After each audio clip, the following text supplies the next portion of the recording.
Fala aí, turma, tudo bem com vocês? Vamos aqui para a nossa última aula da semana 9, aula 3. Vamos estudar aqui o princípio de Pascal e o princípio de Arquimedes. Vamos começar pelo princípio de Pascal, que diz o seguinte: o acréscimo de pressão em um ponto de um líquido em equilíbrio transmite-se integralmente a todos os pontos desse líquido, ou seja, a variação da pressão em um ponto 2 qualquer é igual à variação da pressão em um ponto 1 qualquer. Então, olha só, por exemplo, aqui. Nós vimos que a pressão no ponto 2 é maior do que a pressão no ponto 1, porque a coluna de líquido que tem sobre o ponto 2 é maior do que a coluna de líquido que tem no ponto 1. Beleza? O que esse cara está dizendo para mim? Olha, aqui tem um êmbolo, tá? Que tem uma determinada área e atua nele uma força. Isso vai gerar uma pressão no líquido. Ele está dizendo o seguinte, ó, esse aumento de pressão que tem no líquido, ela é igual em qualquer ponto do líquido. Então, aumentou, digamos, 5 Pascal aqui no 1, também vai aumentar 5 Pascal no 2. Tá? Não está dizendo que a pressão é a mesma. Está dizendo que o que aumenta de pressão no ponto 1 também aumenta de pressão no ponto 2. Uma experiência que comprova isso daí, ó, é fazer muitos buraquinhos aqui numa bola de ping-pong, por exemplo, e aí encher ela de água. Quando ela estiver completamente cheia d'água aqui, você for injetando mais água, os esguichos serão os mesmos, vai sair com a mesma quantidade de água em cada ponto desse aqui, beleza? Utilizar o princípio de Pascal permite que a gente gere muita força, melhor, equilibre uma força muito grande utilizando uma força pequena. Então, por exemplo, é por isso que uma pessoa consegue parar um carro apenas aplicando a força da perna ali. Você já pensou? Já parou para pensar nisso? Que quando o motorista está freando um carro, ele está parando o carro apenas com a força do pé dele? E isso se deve, no freio hidráulico que está, ao princípio de Pascal, que tem um êmbolo, ele aplica uma força aqui, isso aqui comprime um óleo que tem aqui, chama de óleo hidráulico, dentro do sistema de freio, que faz abrir aqui as sapatas aqui. A força que ele coloca aqui é pequena, mas a força que atua aqui na sapata para fazer ela abrir é uma força muito grande. Nós vamos ver como isso acontece agora. Olha só. Aqui, ó, de um lado, esse aqui é um vaso comunicante, ó, tá vendo? Tem líquido aqui dentro. Aqui tem um êmbolo, onde o ratinho está suspenso, e aqui também tem um êmbolo onde o elefante está sobre ele, né? Então, o princípio de Pascal diz o seguinte: o aumento de pressão aqui no local onde está o ratinho é igual ao aumento de pressão onde está o elefante. Então, o que faz com que esses dois, com que o ratinho consiga, que o peso do ratinho consiga equilibrar o peso do elefante? Tá na variação da pressão. Lembra como é que calcula a pressão? É força atuando numa área, né? Beleza? Então, olha só. O que eu faço para equilibrar isso aqui? Numa força muito grande, eu coloco uma área grande. E numa força pequena, uma área pequena. Isso vai compensar, a pressão vai ser a mesma. Então, olha só, a força, o peso do elefante dividido pela área onde está o elefante, que é muito maior do que a força do peso do ratinho sobre a área do ratinho, beleza? Então, se eu quero saber a força do elefante, basta eu isolar ela e trazer aqui, ó, beleza? O A passou para cá multiplicando, o Azão dividido pelo Azinho, vezes o Fzinho. Ó, vamos fazer uns exemplos aqui, tá? Para você entender. Primeiro, certa máquina de café possui um tubo externo transparente ligado à lateral da máquina. Tubo AB representado abaixo aqui. Tá, beleza. Explique por que é possível saber qual é o nível do café no interior da máquina simplesmente observando esse tubo. Porque são tubos comunicantes, tá? A mesma situação aqui de onde nós estamos vendo o ratinho, ó, tá? Você só não está vendo essa parte lá de dentro da garrafa de café. O líquido em vaso comunicante sempre ficam no mesmo nível, tá? Então, se você está vendo a parte de fora aqui do vaso comunicante, o nível do café está aqui, lá dentro o nível do café também está aqui. Quando vai baixando os dois ao mesmo tempo, beleza? Um exemplo disso aí que vocês já podem ter visto é quando o pedreiro está construindo lá os paredes, eles costumam utilizar uma mangueira transparente como nível, para ver o prumo, né, para ver o nível, para ver se essa parede aqui está retinha, basta ele comparar o nível. Ó. Ele sabe que ergueu a mangueira, o líquido sempre vai estar na mesma altura dos dois lados da mangueira. Então, ele olhou aqui, opa, está nivelado com a parede, está nivelado com a parede, porque a parede está retinha. Se por acaso a parede estiver acima desse lado aqui, e na mesma altura do nível lá, porque a parede está torta. O líquido está sempre no mesmo nível, beleza? Agora vamos fazer aqui um exemplo de aplicação das continhas lá. A figura a seguir mostra o menino equilibrando o automóvel usando o elevador hidráulico. O automóvel pesa 800 kg força e está apoiado em um pistão cuja área é 2.000 cm². Determine o valor da força F' que o menino está exercendo, sabendo-se que a área do pistão no qual ele atua é de 25 cm². Então está aqui, ó. Pistão, onde o menino está atuando a força, pistão que está erguendo o carro. Observa aqui a diferença de área, hein? Bem grande. Então, montando aí nossa equação, ó, a força, o peso, tá, do carro atuando na área onde está o carro é igual à força onde está o menino atuando na área onde a força do menino está atuando. Como eu quero saber esse Fzinho aqui, basta eu pegar esse A e passar para cá multiplicando. Então tá lá. Fzinho é A dividido por A, que vezes o F. Agora a gente substitui. Aqui nesse Azinho vem 25 cm². No Azão, 2.000 cm². E no Fzão, 800 kg força. Fazendo essa continha, nós vamos encontrar que o Fzinho é de 10 kg força. Ou seja, para erguer um carro de 800 kg utilizando esse elevador hidráulico aqui, basta você fazer uma força suficiente para erguer um pacote de 10 kg. Então, o princípio de Pascal permite que a gente gere força muito grande, né? Na verdade, é uma pressão muito grande, né? Utilizando uma força pequena. Vamos ver agora o princípio de Arquimedes, tá? Você já deve ter feito alguma experiência nessa situação aí de erguer alguma coisa dentro d'água e achar que essa coisa é mais leve. Por exemplo, um colega, né? Tem o namorado ou a namorada brinca de flutuar dentro da piscina, o outro ergue ele nos braços muito facilmente.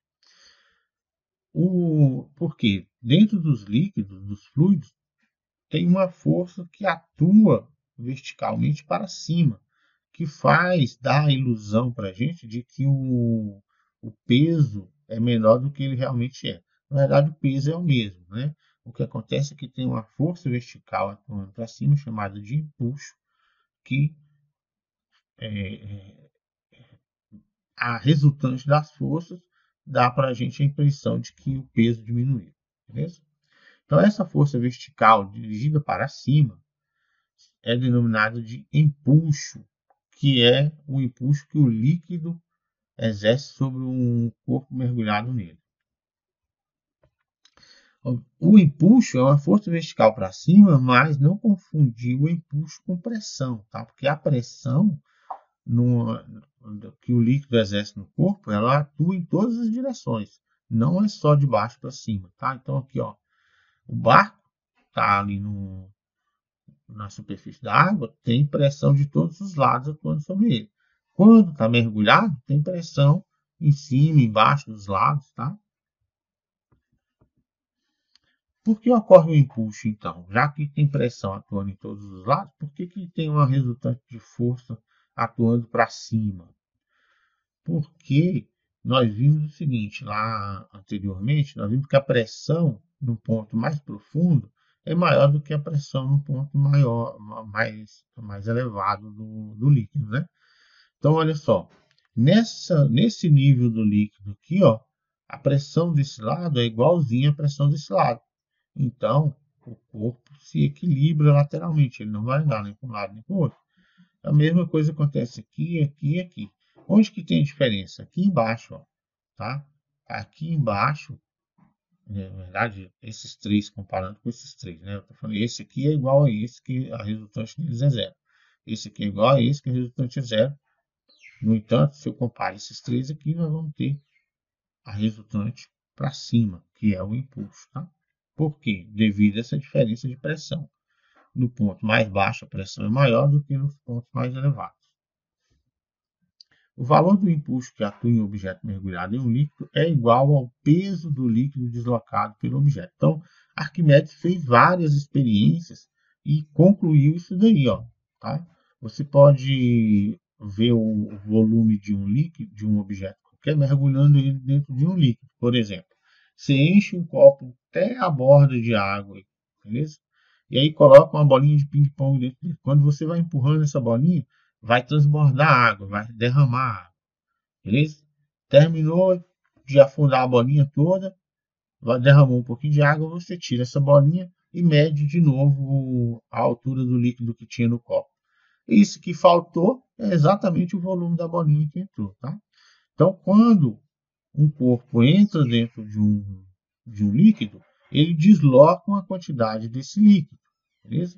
O valor do impulso é exatamente o peso do objeto, que é igual ao peso do líquido deslocado pelo objeto, tá?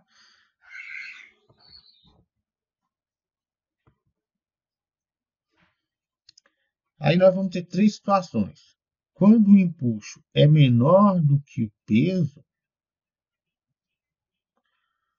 o objeto afunda, que é o caso, por exemplo, aqui que ele colocou uma pedra. Quando o impulso é igual ao peso do objeto, o objeto fica parado a uma determinada altura ali, tá? Ele não afunda nem sobe. Esse aqui é o exemplo que ele deu de um submarino. Beleza?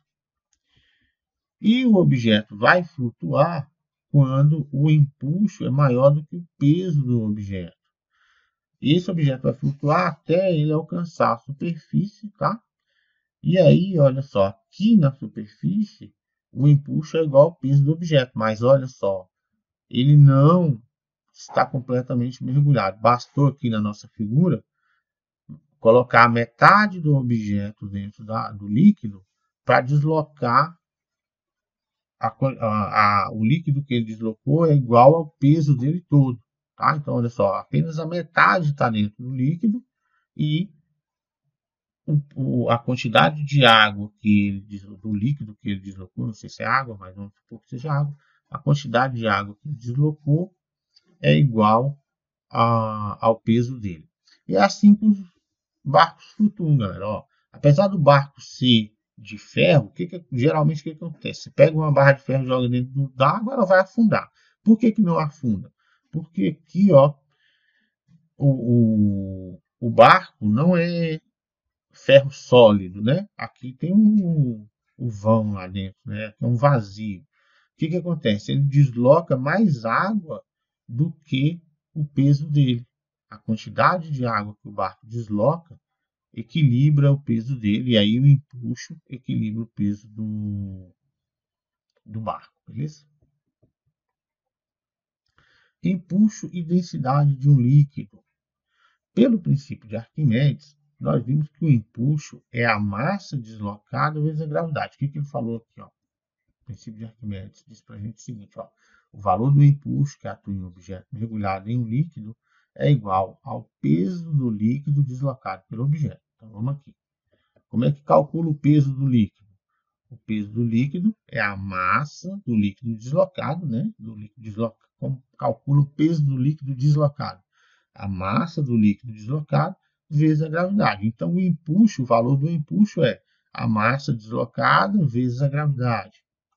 Acontece que, pela densidade, nós podemos colocar a massa do líquido em função da sua densidade e do seu volume. Lembra que densidade é massa dividido pelo volume.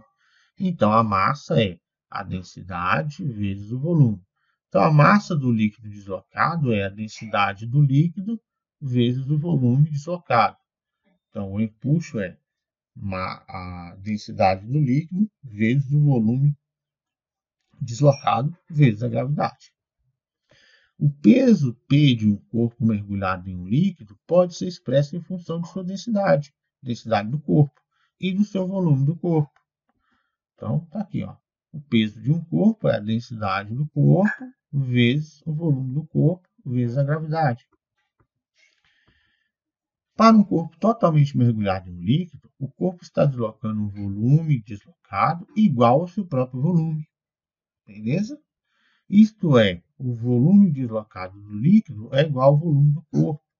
Portanto, para um corpo totalmente imerso em um líquido, nós vamos ter o empuxo, que é o volume, a densidade do líquido vezes o volume do corpo, né? Que ele já falou aqui, que o volume de água do líquido deslocado é igual ao volume do corpo. Então, o empuxo que o líquido exerce é a densidade do líquido vezes o volume do corpo. E o peso do corpo é a densidade do corpo, o volume do corpo vezes a gravidade. Então, olha só, a única diferença dessas duas equações aqui, é a densidade do líquido e a densidade do corpo. Assim, para um objeto flutuar, basta você comparar a densidade dele com o líquido. Se a densidade do corpo, se a densidade daquele objeto é menor do que a densidade do líquido, o objeto vai flutuar. Se for igual, o objeto vai afundar completamente e ficar ali flutuando, mas ele não vai chegar no fundo do líquido. E se a densidade dele for maior, ele vai afundar. Se você consultar a tabela lá no livro, que mostra as densidades, você vai ver que a cortiça, que é aquela coisa que faz rolha de garrafa, flutua na gasolina. Mas se você jogar um pedaço de gelo, o gelo vai afundar, porque o gelo tem densidade maior do que a da gasolina. Mas na água, ele vai flutuar. Na água líquida, né? Porque o gelo também é água. O ferro vai afundar na água, mas vai flutuar no mercúrio. Enquanto que o ouro e a platina afundarão no mercúrio. Beleza? Basta você, então, comparar a densidade de um objeto com a densidade de um líquido para saber se ele vai flutuar naquele objeto ou não. E isso aqui, pessoal, a gente está falando de objetos maciços. Por exemplo, nós poderíamos pegar blocos, tá? Bloco de cortina, igualzinho um bloco de gelo, um bloco de ferro, um bloco de ouro, um bloco de platina, ou seja, maciço. Não precisa ser vazio para ele flutuar nessas coisas aqui. Agora, nós conseguimos fazer, por exemplo, o ferro flutuar na água, fazendo o quê? Fazendo partes vazias dentro do ferro. Porque aí a densidade, o que é? Massa dividido pelo volume. Você põe um volume muito grande, tá? Por exemplo, você pega uma barra de ferro e consegue pega essa barra de ferro e joga dentro d'água. Ela obviamente vai afundar. Mas você leva ela para um ferreiro e pede para ele construir uma canoa com essa barra de ferro. O que vai acontecer agora? Na canoa tem um volume muito grande ali de vazio. Agora essa barra de ferro ali que antes afundava virou uma canoa e não vai mais afundar. Por quê? Porque o volume dele é muito grande. Você vai pegar a massa, dividir pelo volume e vai perceber que a densidade ficou menor do que a densidade do líquido. E é por isso que ele flutua. Exemplo. Um bloco sólido é mergulhado em um líquido na posição representada na figura abaixo. Designemos por F1 a força de pressão exercida pelo líquido na face superior do bloco. E por F2 a força de pressão na face inferior. Então está aqui o líquido. Desenhe os vetores F1 e F2. Então eu tenho que desenhar um vetor que está atuando na face superior e um vetor que está atuando na face inferior. Tá aí? Ok. Desenhei os vetores. Letra B. F2 é maior, menor ou igual a F1? F2 é maior. Tá? Nós já vimos que a pressão no fundo do objeto é maior do que, a pressão depende da profundidade do líquido, certo? Verdade? Então, quanto mais baixo, maior a pressão. Então, aqui tem uma pressão maior do que no F1. Como você calcularia o empuxo conhecendo os valores de F1 e F2? Olha, isso aqui é somatório de forças, né? Vamos calcular a força resultante. O empuxo é a força resultante entre F2 e F1. Então, ela é a diferença entre essas duas ali, F2 menos F1.